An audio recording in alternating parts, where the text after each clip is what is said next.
Okay, so we'll examine some more features, even though you're aware of some of them, like by way of some what we call shell programs. Let me just show you some more shell programs here. This is a small shell script that we are writing to understand the redirections. To understand the redirections. So first line you are already aware of. It is a bash, like you want to use bash to run the following lines. And then the echo normal output. This also you know that the normal output message will come onto the standard output, right, onto the screen by default. So we can use the same echo command to write something onto the standard error also. Standard output file descriptor is 1. Standard error file descriptor is 2, actually. So whenever you want to write some message onto the error channel, onto the standard error, then we use the line number 3 feature. Echo, this is the error output, this is the message now. Now you don't want this to go to the standard output, right? So instead onto the file descriptor 2. How do you do that? There is a facility like this, by way of redirection. So all of them should be typed without any spaces in between. 1 greater than ampersand 2. Meaning that whatever is written onto 1 will go onto 2, onto file descriptor 2.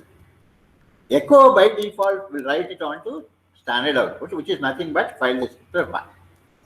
Now you are saying redirect whatever is written onto 1 onto 2 by using 1 ampersand 2. So that now this error output, what you are writing, is redirected onto channel number 2, onto file descriptor 2, meaning that it will be written onto the error actually. Error output. This is how you can actually write your shell programs to distinguish between normal output and error output. So this is actually you are writing as a part of the file called redir.sh, redirection.sh. It's a very simple idea of redirecting. Whatever goes onto 1 is redirected to 2. Right? So now let us actually see how it's going to run by going into the this particular thing, command prompt. How do you run that? So already you know, like you give the executable permission to that and all that. That is already done. Now you want to redirect, run this particular thing. So when you run this, so normal scenario you get the same because both the normal output as well as the error output by default is written onto the screen, onto the your screen actually, your terminal. Your terminal is the output for both normal output as well as for error output. But now when you redirect, for example, you do this and you redirect now like greater than, that means you are redirecting. So let me redirect to the device null. Device null is nothing but it is like a sink actually. Whatever is written will be written onto the sink, so that you are it's not going to be recorded. Essentially, what are you saying here? You are redirecting the standard output onto device null. So whatever is the standard output, because of running this redir sh, that will be written onto null. Whereas whatever is written onto error will still be your screen only. Now we should see only the error output must come onto the screen. Normal output should be redirected to the device null, which like nothing is going to be there. As you can see now, the normal output is written onto device null because of the redirection. So we know that there is a distinction, there is a difference between the first statement and the second statement. First statement, you are writing it onto normal output. Second line, by using that 1 greater than ampersand 2, you are writing it onto the error. But if you want to redirect the error also, you can do that. Like for example, how do you redirect the error output? By using 2 greater than. So when you say 2 greater than slash device slash null, you are like whatever goes to the error because of running redir.sh, that is redirected now onto the null. But in the normal output, you are not redirecting in this particular scenario. So when you see here, so normal output you are seeing because you are not redirected, it is as usual. Whereas the error now is redirected. But if you want both, you can always do that. For example, probably you want to run that and store the normal output into one file and all error output onto another file. You can do that by using greater than, and you say normal output is n out, let us say, not normal output is n out, greater than n out, and then 2 greater than, see, and this is the error. We don't say, we say error, right? That means you run this redir.sh. Because of the running of redir.sh, anything that is written onto standard output is now written onto the file n out. And anything that is written onto standard error, like that goes to the file descriptor 2, is written onto err file. Right? So you can do this. So because both of them are redirected, you don't see any output here. But they are written onto the corresponding files. They are written onto the corresponding files. You can display both, in fact, now. So by just simply saying cat followed by n out. So you are seeing the normal output there as a part of that. Whereas when you display the error message, error file, this is it. So you need to understand here a simple idea. Whenever you are writing the shell programs and all that, whenever you want to write a normal message like you do, whenever you want to write it onto the screen, you have to write it onto this particular thing. Right? Are you following? Everything's okay there? Yes, sir. Thank you. Because I'm using some hotspot today, I'm just verifying whether internet is okay there or not. So, but it comes only for half an hour. I will have to switch. Okay. So this is the redirection mechanisms. Okay, so this mechanism. Domination sense. Huh?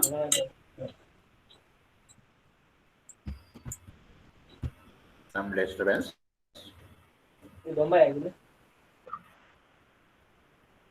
Manichandana, you just mute your right. Okay. Thank you.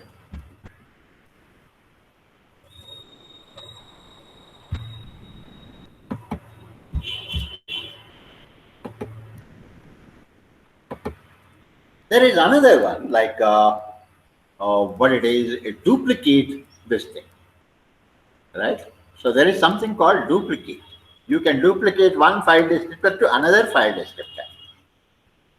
You can duplicate one file descriptor to another file descriptor by using exec feature as a part of the shell.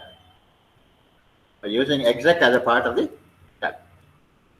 So you can see here, for example, exec 1 less than ampersand 2. So by using like this, exec followed by 1 less than ampersand 2, what is the meaning of this? You are saying that file descriptor 1 is a duplicate of file descriptor 2. So that means anything you write onto 1 will go onto 2. Anything that you are writing onto 1 will go onto file descriptor 2. That means now here, so echo normal output, you know that, no issue. Error output just now we have seen by saying 1 greater than ampersand 2, right? So anything that is written onto 1 is written onto 2. In other words, this is going to will go into the error action. error output. We know that. But before these two lines are written, you are putting one more statement here, exec 1 less than ampersand 2. Because of this particular line number 2, you are saying 1 is a duplicate of 2. So anything that you are writing onto 1 is getting written onto 2 actually, onto the error channel. But the other one will still remain as it is. So now let us see doops.sh. Whenever you run that, what is going to happen? Just look at it. So this is the actual program that we have written. Now you want to run this doops.sh. So when you run that, there is no issue. Like you get both the things there and all that. Only thing is when you redirect, what happens? That's what you'll have to study. So when you redirect greater than /div /null, what are you redirecting? You are redirecting the standard output. You are redirecting the standard output. As you can see, is there anything like standard output now? Because of the way, that duplication of that and all that, as you can see, 1 is a duplicate of 2. So anything you are writing onto 1 will go onto 2 actually. That means both lines will, both the output are going onto the standard error actually now. Because of the duplication. Because of the exec 1 less than ampersand 2. 1 is a duplicate of 2. So now the output in both cases, is going on to error only now. So if you want to verify, by just simply saying 2 greater than this, you don't see anything because both the output are going on to the error number 2 channel. Error 2 channel. So this is how you can actually duplicate. So that means you can tell at once that anything you write onto 1, let it go on to 2. Let it go on to 2. In which case, you don't have to put on every echo statement by saying 1 greater than ampersand 2 and all that. Right? So one can duplicate one file descriptor to another file descriptor. So 1 is a duplicate of 2, meaning that anything you are writing onto 1 will go on to 2 as such. Whatever you write onto 2 is also going on to 2 only. Is also going on to 2. So these are this is what is called as duplicate.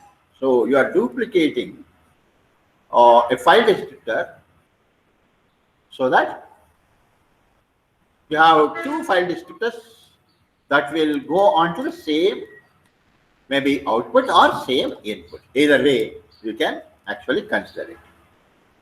But all these things, you are also having the corresponding what you call system calls, which we will be studying. There is a system call called do. There is a system call called do2. And there is also a system call called pipe.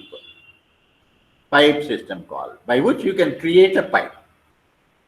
So whatever you are saying here, for example, so cat this thing and then a pipe symbol here and then tr a to z.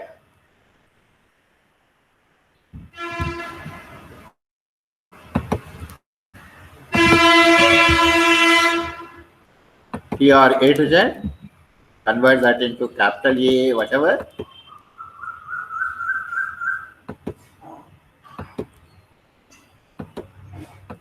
Like this.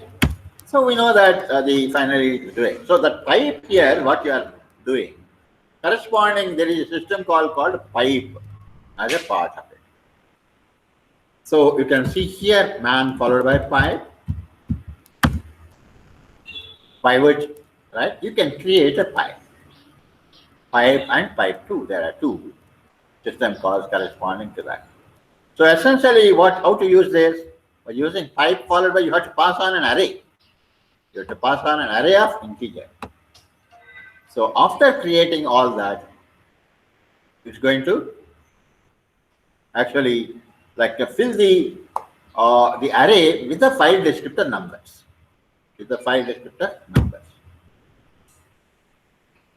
So we will look into that, but I am a little bit worried here in the sense that whether hotspot will continue or not. I'm doubtful. I'm just switching now to a different network.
Okay, I think we have come back to the normal thing.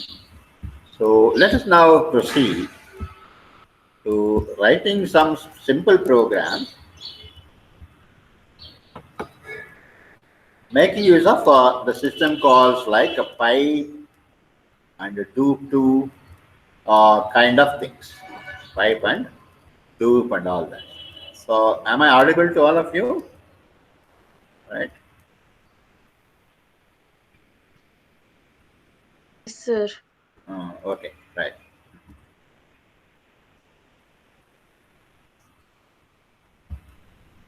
So we will write some simple programs by which we try to understand how a pipe is going to work. How a pipe is going to work. There's some small demonstration kind of thing. I think probably for that I can open one of the existing things. System.c.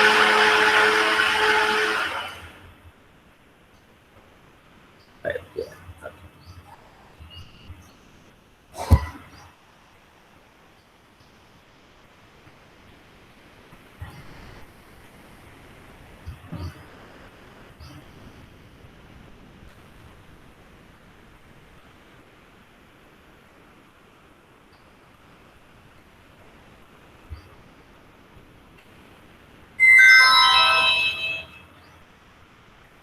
Some program, let us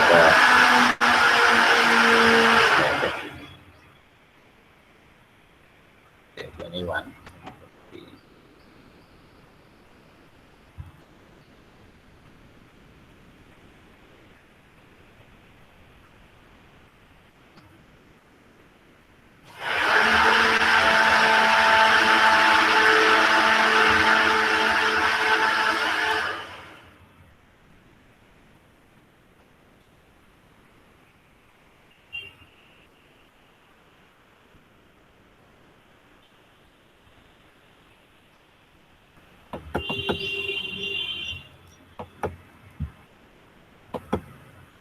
So what is our interest is to create a pipe, basically, to begin with. Pipe example we will start.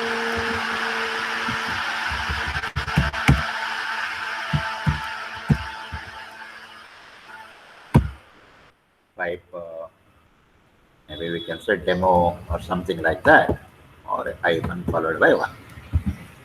Pipe one. First.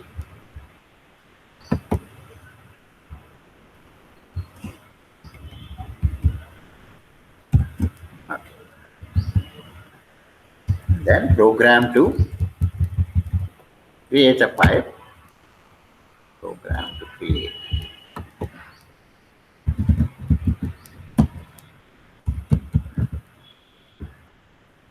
And test it or whatever.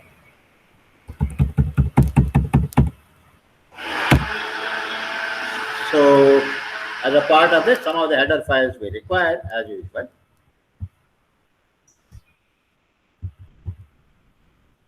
So and then some message we may have to do that. I think all this we will remove. No issues. This entire thing will remove. Okay.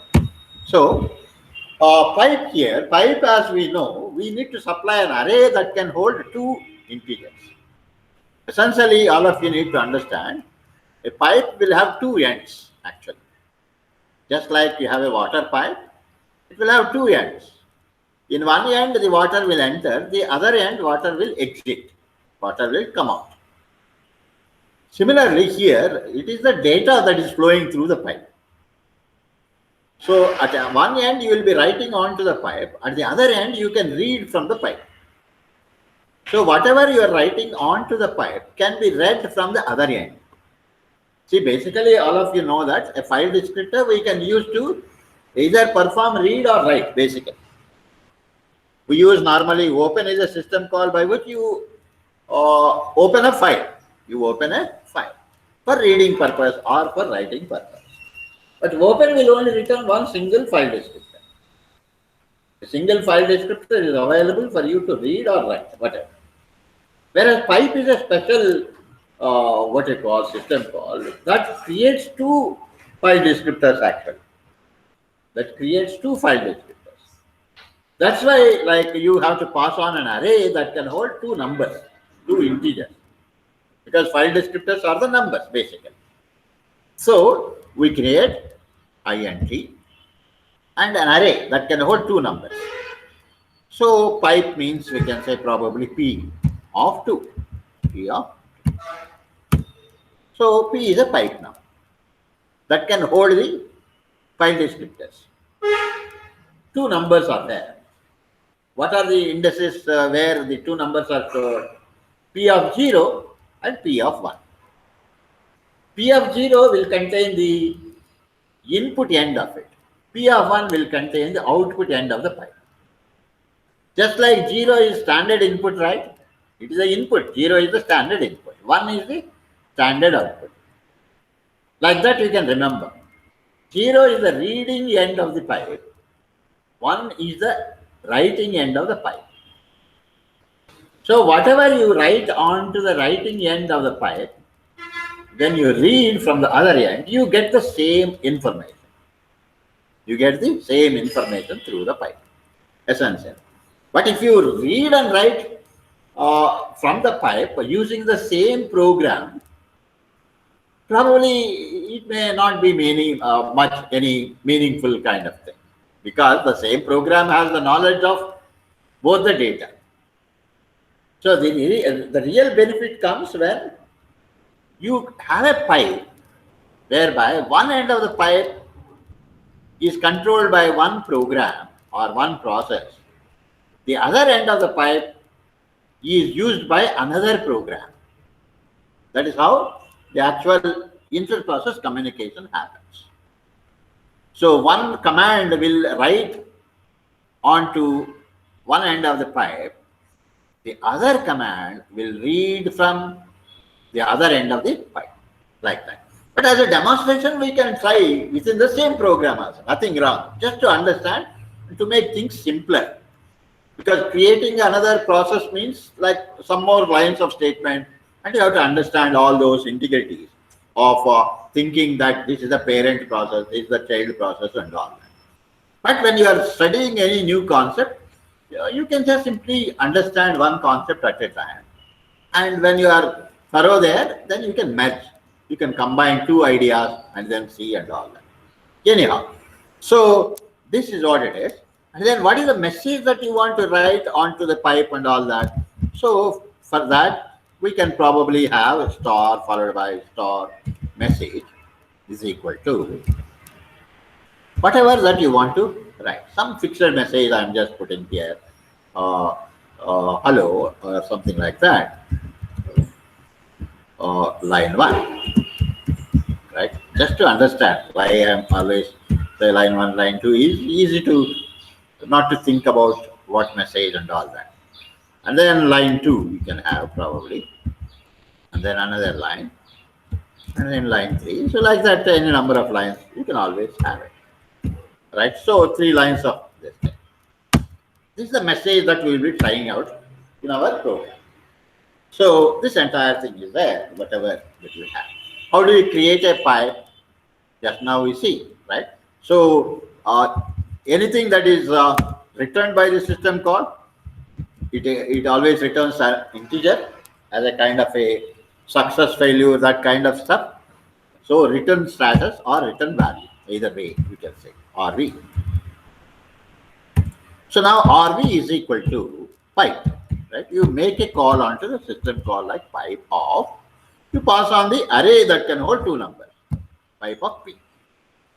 This is how this is a system call.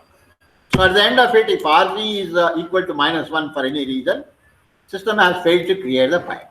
If RV is 0, it is successful there. Many a times it will be 0 only. So I am not examining what is the return value of that and all that. It is likely to be successful. Now, what has happened at the end of it? At the end of it now, you have 2 file descriptors, P of 0 and P of 1. 0 and 1 numbers are different, whereas P of 0 and P of 1 are different.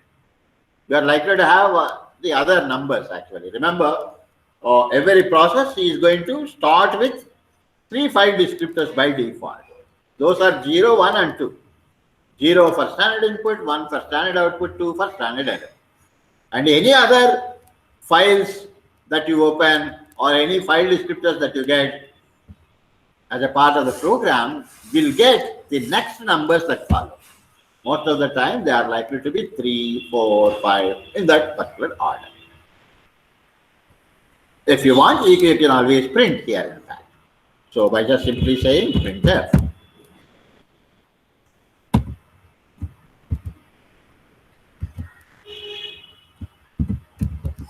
the file descriptor numbers. File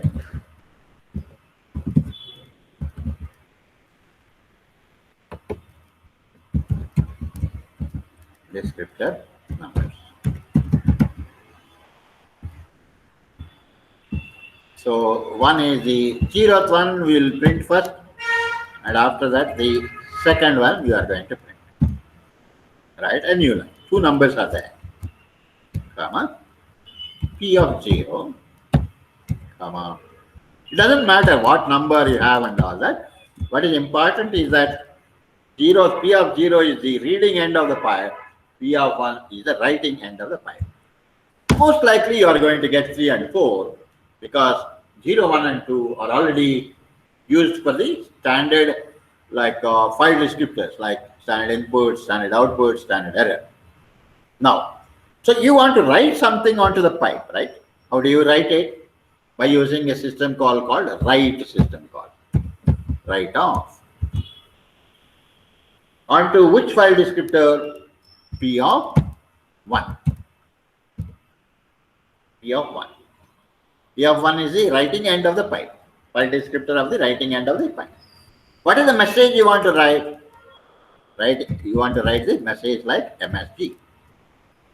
How many characters are there within there? You may have to count it or you may have to use like the string length kind of entity. So you say strlen. Luckily, string.h is already included. So you can always say strlen of message. So that many number of characters are to be written onto that. end of the pipe. If you want, you can also get, because write also returns the number of characters that are written, right? So you can just for simplicity, you can always use RV equal to. We are ignoring return values of the system calls for the time being. So we hope that it's going to write all the things as a part of it. Okay. So you are writing that. Now you want to receive that particular thing, right? So how are you going to do that? So we can have another array here, character, and then what it is, like a reading message, right? Reading message. We call it a RMSG. Now you create an array that can hold so many characters, maybe about 100 as a part of it. 100 as a part. A maximum of 100 characters you would like to read. So here, what are you going to do is, so you say RV is equal to return value equal to read now. So read from the pipe. So what is the end that corresponds to the reading end? Reading end is P of 0. Now you want to read into an array that can accommodate that many this thing. So RMSG, read into that array. How many characters you want to read? As many characters as that were written by write system call. So RV is there as a part of it. If you want not to have any confusion there and all that, you can maintain separate variables. Number of characters written and number of characters read. Right? Like this. You can always do that. No issue. So while writing, you get it into a variable called NW. And while reading, you get it into a variable called NR. So here when you are reading now, so you specify how many characters you have to read, as many characters that were already written. So you can say NW. That many are available there, right? That many are available as a part of it. Actually, like there will be a null character also, if you see.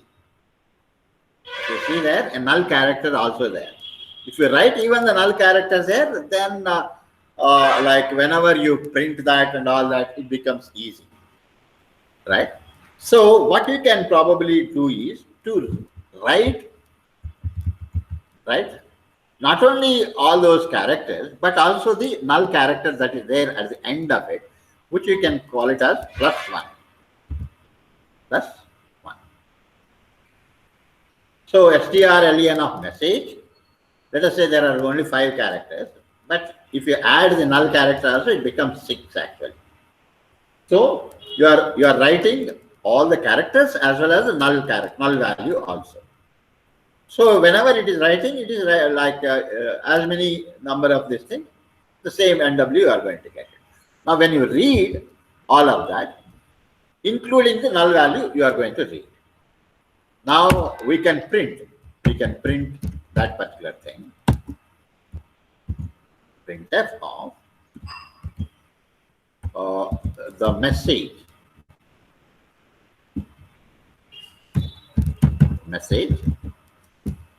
read from the pipe.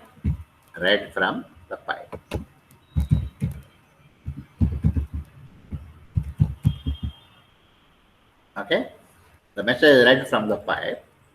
So we'll put it into the next line, whatever is there. So %yes, right?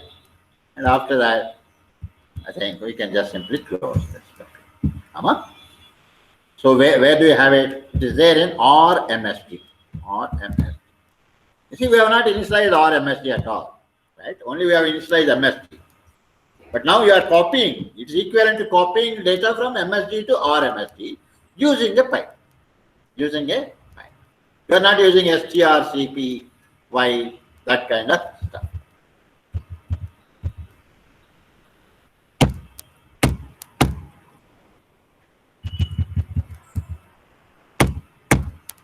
So this is the actual program now, pipe-1.c.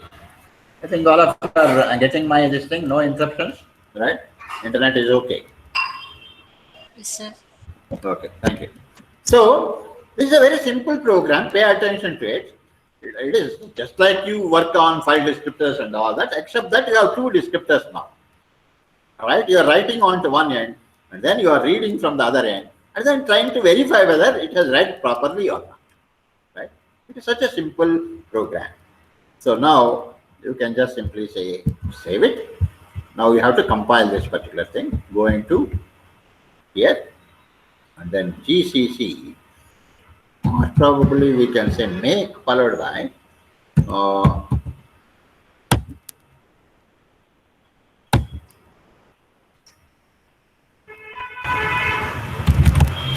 where are we here? Here.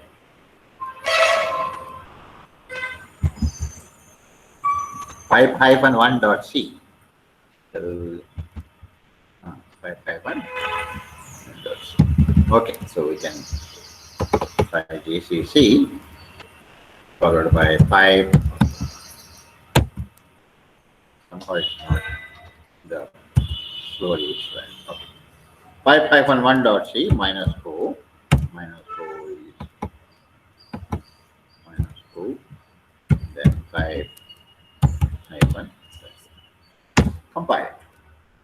So printf error expected semicolon and all that. Okay. So line number 16, there is a problem. Semicolon we have forgotten here after the read statement. Right? So that's okay. Then save it. Go back to now clear the screen and then compile. So compilation part is done. Now you want to run this. So you say dot slash pipe hyphen.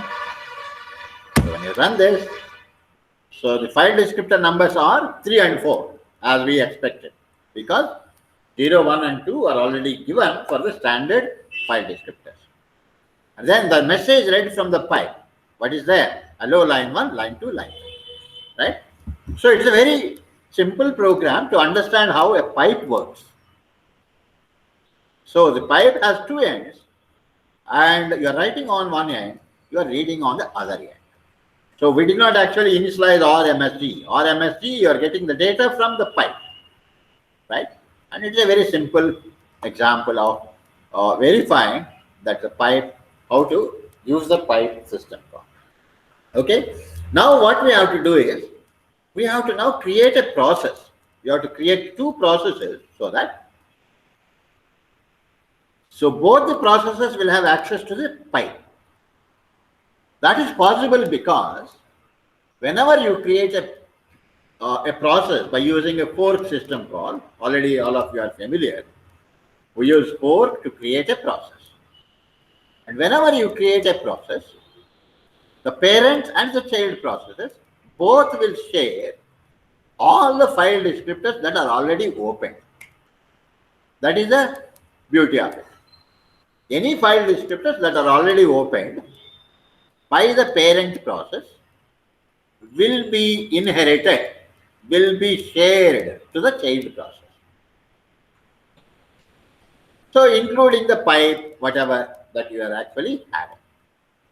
So that way, the child and parent can have access to the same pipe. In fact, both the ends will also be accessible, in fact. So the parent can access both ends of the pipe.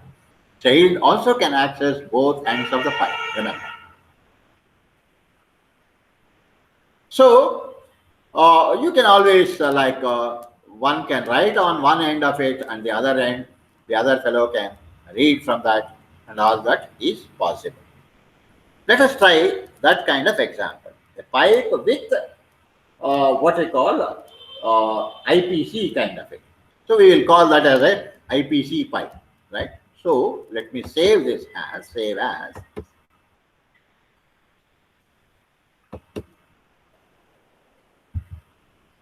pipe with an IPC mechanism. That means you will be creating a process also, right? IPC kind of it. Then save it. Now you have to write accordingly other logic and all that. So what more is to be now done here? what more is to be done is like, for example, the child process ID, we should capture it. So we require here process ID of the child process. So CPID, child process ID. You will be creating a process, so you will get that particular thing. And then what we will do is we'll write in the parent process. Parent process will write something on to one end of the pipe. Child process will read from the other end of the pipe and then do something. That is the idea. That is the idea there as a part of it. So what we will do is then, like, all these things are there. Message is there anyhow. Character star message, right? So this RMSG and all that, we will declare it within the child process in case it is required there and all that. So this we will do that a little later. Pipe is there, file descriptor numbers, we will all be doing that. So now here we will create a process. You see, after creating a pipe, the file descriptors are there now. At that point, whenever you create a process, then the child process will receive or will inherit all those file descriptors. Parent will have the same file descriptors, child also will have the same file descriptors, and then we can always use and all that. Let us see here. So you want to create a child process, so you say CPID is equal to 4. Is equal to 4. You create a process. Yes, it is created. And after that, we have already seen, like the other day, by using a switch control structure, and then 0 means child process code, right? Child program code, process code, and then -1 means an error, could not create a process, and anything else that is default, the parent process or the the parent process code is going to be there as a part of it. So we can say now switch on. We can write the logic whatever way. This is some easier standard process you are following. Switch off CPID, right? And then curly brace begins. Case 0. Case 0 means it is a child process code. Now child process, now you can declare the array that can hold the characters and all that. Probably you can say now CHAR and then read message part of 100 characters, something like that. Right. After this, now, like we are right now in the child process, the child process can read now. So let us try like what it is going to happen and all that. So you want to read. So RV is equal to number of characters that are read is equal to read. But there is only one trouble with this particular setup. What is the trouble that can be?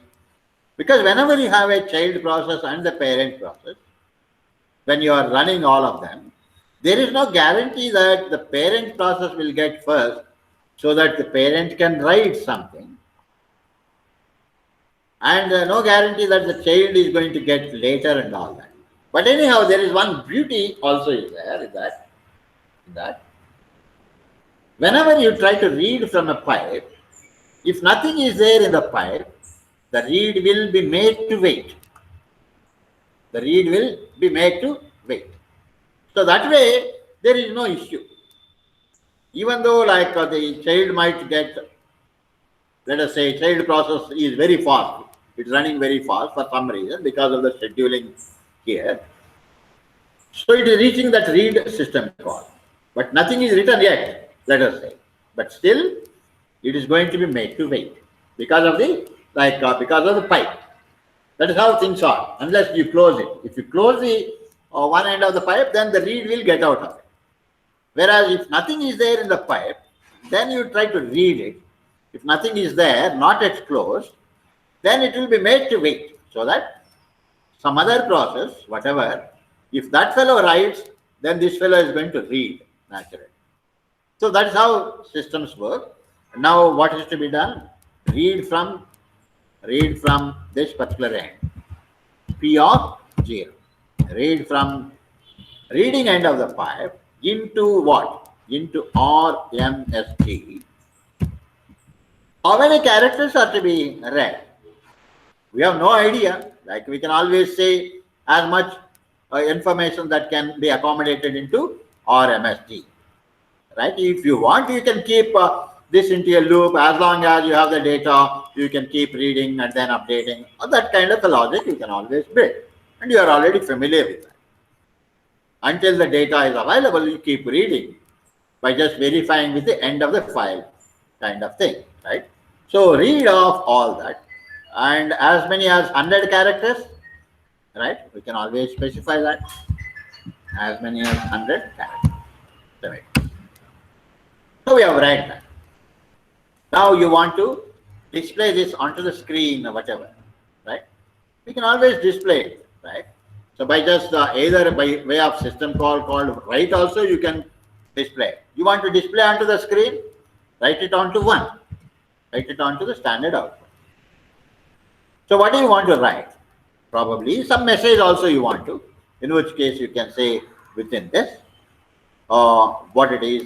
The message read was kind of thing. The message read was. Or the read message was. Whatever.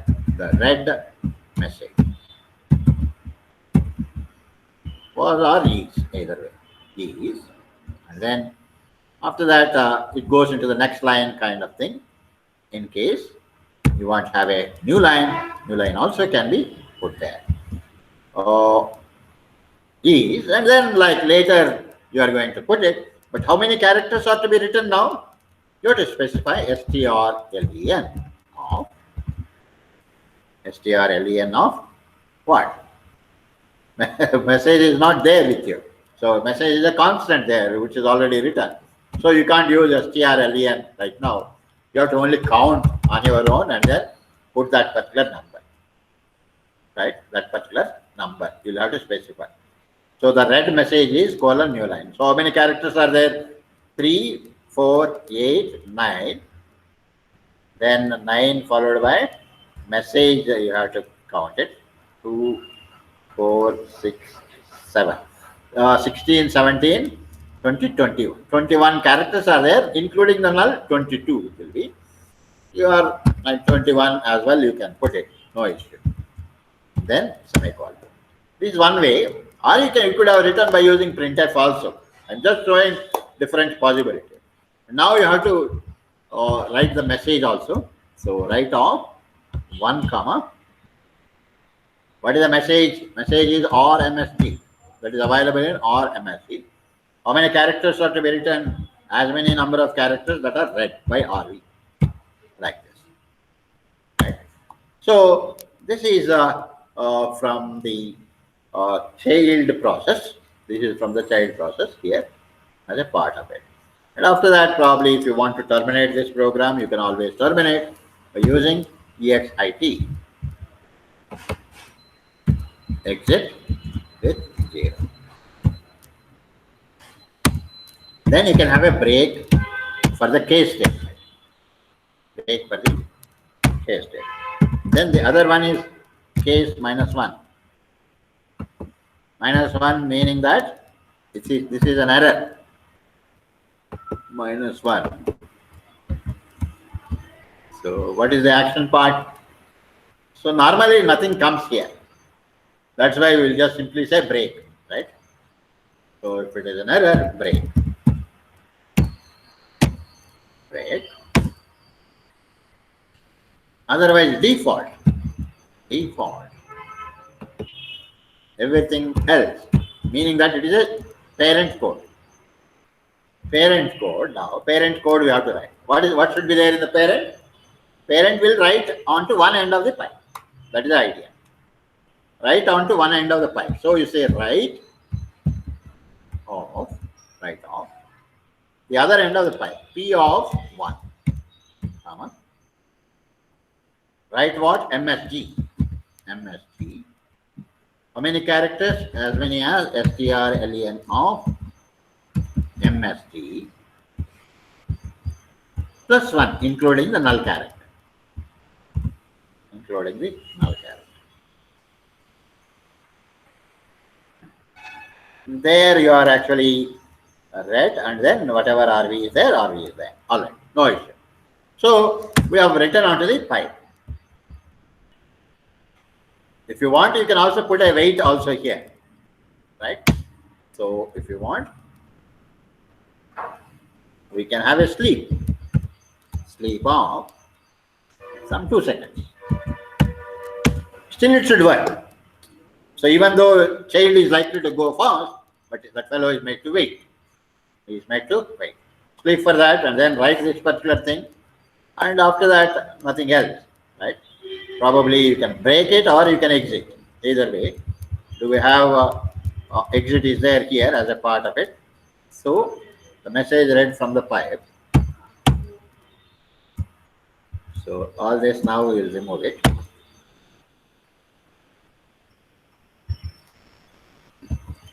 So this is the switch statement closing. So exit 0 is already there for the parent. If you want, it can make use of it. So here, break. This way. So as we know now, this is the parent code. Case 0 is the child code. Fork is you are creating a process, and at the end of the creating the process, both child as well as this thing both will share the file descriptors and all that. Even now, it's not a full-fledged IPC thing, because still you are running the same code, right? Whereas you can see the difference when you actually what it is load another program by using exec system call. That is a full-fledged one, in fact. We are not yet, but slowly we are trying to understand in steps. So now you save it, pipe ipc.c, compile that particular thing.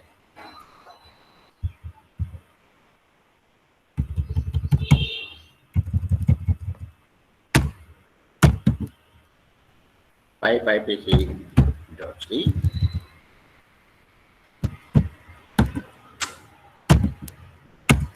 Like this. So label can only be part of a statement, and declaration and all that, case 0. So I anticipated this, like can you have a declaration wherever you want? So that's the question. Is it a warning? It is an error, in fact. It is an error as a part of it. So what is being talked about is line number 16. So here you can see, whenever there is a CPID value equal to 0, you are doing something here. And remember, you cannot declare the statements.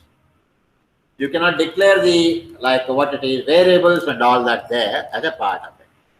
So you should only have some kind of a statement kind of it. How do you avoid it? Like we could have declared it outside also, no issue. But just I wanted to give a message as if it belongs to the child process kind of thing. So what you can do is you create a block here. You create a block like this, and then here also another close like this. So you can, if you want, you can have all these things, little bit more clarity and all that. Like this. So what you are saying is, like the label case 0 should not be a part of a declaration. So now what we are doing is you have put a curly brace there. Now you try to compile, right? It's going to keep quiet. Essentially, declarations can be there like at the beginning of the block, no doubt, but in the modified versions of the C language and all that, you can have declarations anywhere for that matter. The only trouble right now is that declaration of variables cannot be in the labeled kind of thing. Labels, case 0, that kind of label, like label followed by a colon, you specify that. So there should be a statement actually, an actionable statement. What is the difference between declaration and a statement? Statement will perform some action. You will assign some value to a variable, or you will execute some, you will calculate the value of an expression. So such kind of, you will make a call onto a function, all that. Whereas declaring a variable, declaration is not an action, right? So like these things are handled by the compiler itself most of the time. It is not a runtime action kind of thing, right? So these things you'll have to keep it in mind anyhow. So it's good that you got a message and then you are learning something there as a part of it. So by just putting a block there, you can avoid that particular error. So everything is okay now, like now how to run that. So you have to run this particular thing, pipe followed by IPC, and run this. File descriptor numbers 3 and 4. You see there, it has waited. The red message is hello line 1, line 2, line 3, right? So it has waited there because the child, the parent process is waiting here, sleep 2. So even though that fellow, like child process, has gone ahead up to read, he is made to wait. So that is the behavior of the pipe. So if any process is trying to read from the pipe, if nothing is there, it will wait. If something is there, it's going to take it. Similarly, in fact, strictly speaking, remember, like the pipe has got certain limited capacity to store the information. So if you only keep writing onto the pipe, but if you don't read anything from the pipe end also is going to be made to wait. The pipe end of this thing also is going to be made to wait. So how to demonstrate that? I will show you. I will show you a simple way by which how you can actually demonstrate. So you have two types of pipes, remember. One is the named pipe, the other one is an unnamed pipe. So what we have been working so far, they are all unnamed pipes. There is no name. By using unnamed pipes, you can, like what it is, share the information between what you call some related processes. Altogether, totally unrelated processes you can't share. So what do you mean by related means here you are giving some command 1, pipe, command 2. So you are executing a command together. But you want to run command at one point of time, you want to run another command at some other point of time, and then you want to somehow relate them. It's not possible by using a pipe symbol, unnamed pipe. It's not possible.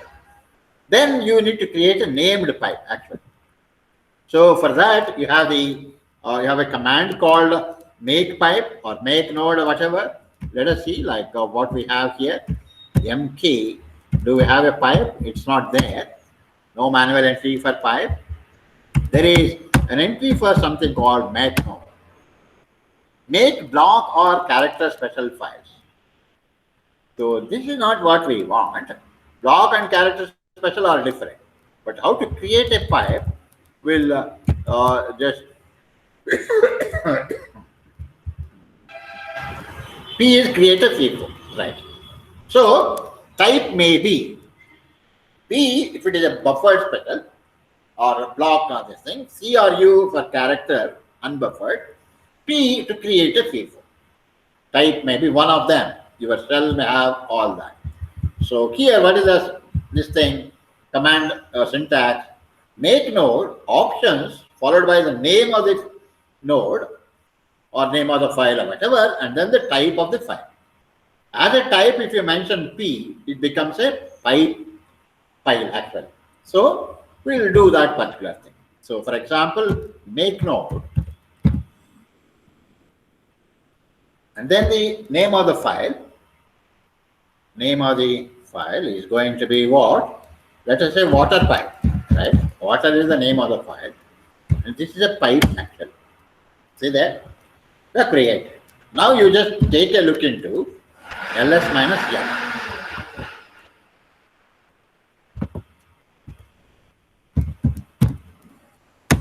See here, the first character in the long listing of the file is P here.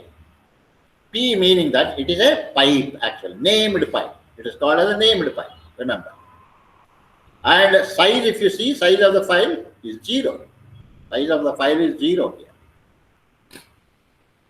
And it is highlighting there with something there and all that. Now you will have to, what it is, test this particular pipe. Test this particular pipe. So what we will do is, we will create another tab here. And I always on top full screen. Okay, not this. Open a terminal, open a tab. So open another tab actually. 2 tabs we are now opening. One is here and the other one is here. Okay, so I'll put this change the name of this, set the title, like let us say parent, I will call it. There is nothing like parent and a child relationship, just simply parent is that. I'll put a title to this, child. Right. So highlighted one will be in this particular color and parent is here. So where are you right now? In the NP folder. Child also in the NP, no issue. Now parent here, so what we will do, parent is going to write something onto the pipe, child will read from the pipe. The other way also you can, no issue. So there is nothing like in this particular manner and all that. Okay, so for the time being, parent will write onto the pipe, child will read from this thing. For example now, how do you read it? By doing any command, right? So for example, you say, one way of doing that is cat itself, right? You say cat, C-A-T. And then what? Pipe name is water. Water is the name of the pipe. Cat water. You see there? It's just waiting there. Nothing is there in the pipe right now. So whenever you try to read from one end of the pipe, if nothing is there, it is made to wait. As simple as that. It is made to wait. Whereas now you come to this, and then write something onto the pipe. There are different ways by which you can write. The one mechanism is simply by using echo and then redirect it onto the pipe there, whatever, right? For example, simple mechanism is echo. Echo. Line 1, right? Our standard practice. Greater than, and then onto the pipe. You are redirecting this onto that, as simple as this. See that? You have written onto that. Now if you see, come to this particular point, see that? You have got line 1 there. So what has happened here is that the echo statement is writing this whole thing and also sending the end of the file as a part of it. So because the end of the file is there as a part of the water, then this fellow also will receive. This fellow will also receive, and then at the end it's going to close it actually. Line 1, it has got it. So instead of this, for example, here you can in the beginning you can write now. You see here, see the beauty? Echo line 1 greater than water. It is not coming out of it. You are not getting the display because now you have created a pipe, you have put something onto that, and this fellow is going to be released. Right? He can get out of this only when somebody is going to read from that particular pipe. So that is the behavior actually. That is the behavior of that. So here you can see, for example, so what is there in the ls minus l kind of thing? See the long listing, whether you see any change there or not and all that. See, always the size of the pipe is always 0, even though you have written something there, but still it is always 0 here. But now, even though it is 0, now you try to read something, you get something. Because it will never be written onto the file actually. File in the sense onto the disk kind of thing. It is always maintained in the buffer kind of thing, on the main memory, instead of on the secondary storage. So now you try to read, right? Read from that by using cat followed by this. See the other end, like that fellow is still waiting, right? Here, the moment you run this, you are getting that line 1. This fellow has got out of that. And here also, you will see the parent also has get out of that particular. So this is how the pipe actually works. Pipe actually, this is how it works. You can write a very large message also, in fact. So in which case, right, it writes in terms of those chunks, and the other fellow is going to get that particular thing. Like continuously also we can, in fact, some kind of a loop we can have, right? So for example, let us see a very simple mechanism. We try to follow like what we are actually doing. You have a kind of a while kind of it. While true, right? There is something called true there, while true, right? Do. So what is to be done? You write something here, echo,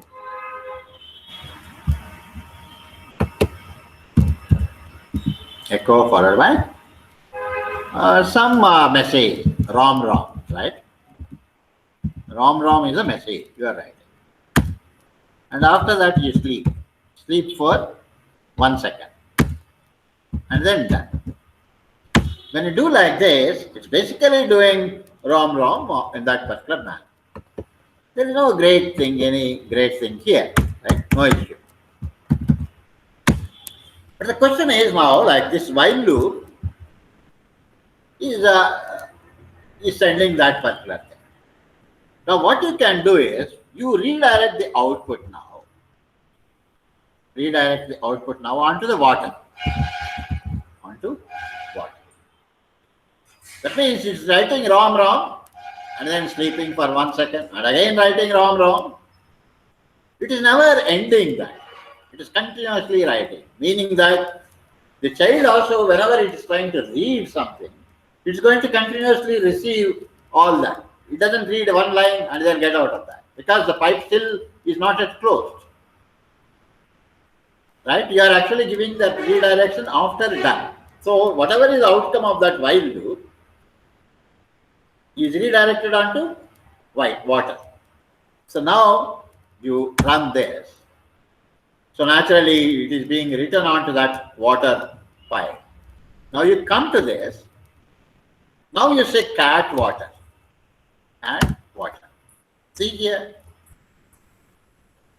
it is not getting out of there because the pipe is continuously filled. It's not closed. Whenever you close it, only then it is going to end it. So you have to understand like what's going on, right? So if you want to run that for only a certain number of times, you could have done that. Or you close this now. For some reason, like you close this particular thing. Let us see what's going to happen. Control C by terminating. You terminated this. Whereas here, what is the what has happened to this? Like, where is the parent here? Parent is closed or what? We have not closed. Somehow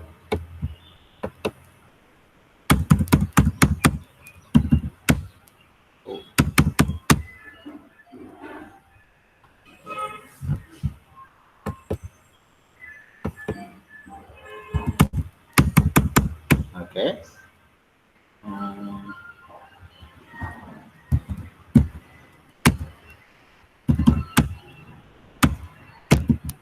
what are the processes that are available? Processes are only BAT and PS is there as a part of it. So right now we are in this particular thing, and PS child process is somehow terminated. Okay, so the question is there. You can continuously write something onto that and so on in that particular manner. So, so we have learnt about how to create a file, and we have learnt about how to write C programs in this particular manner. That is a named file, whereas here it is unnamed file, right? So we will look into the other issues of running a different program, and also do how to create a dupe or duplicate of one file descriptor to another one, right? So what you can probably do is, here you can find man followed by second system calls and all that. So this is the one. Dupe 2 and dupe 3. Duplicate a file descriptor. So that's what we really mean by. So we have learned about this by using exec feature in Bash, but by using a system call, you can do in this particular manner. Dupe and dupe 2. Next class we will see dupe 2 and exec, which is a slightly involved one. You have to pay attention, come with some reading on all these things. Fork, wait system call, fork system call, dupe and dupe 2, and pipe system calls. These 5, 6 system calls you come prepared so that you can understand better about those programs in the next class on Thursday. Otherwise, for today, we will close at this particular level. So, unless you have any specific questions, we are closing the session at this particular stage. Any questions? No, sir. So, I'm just stopping the recording.